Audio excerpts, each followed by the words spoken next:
Back on this turbo kit for the Miata. If you guys want to turbo your Miata, Flying Miata's got a really dope kit, which I've mentioned on the previous video. It is carb legal.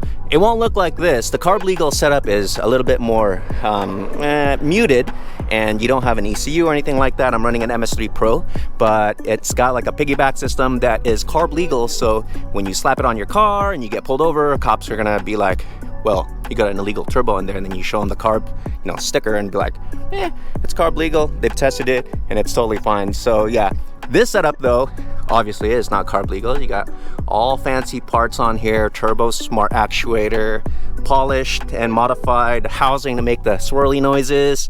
And this box I've actually redesigned because I wanted it super tight. See, you can't even see light through it. So this is like, sucking in cold air from this side of the headlight, because this right here is actually a hole. It goes all the way back. But yeah, if you guys want to get a turbo kit for your car, Flying Miata, if you can find them in stock, because they're very popular and they're always out of stock. Such a dope kit, and it makes such a big difference to this car because added, what, 80 horse? Crazy, dude.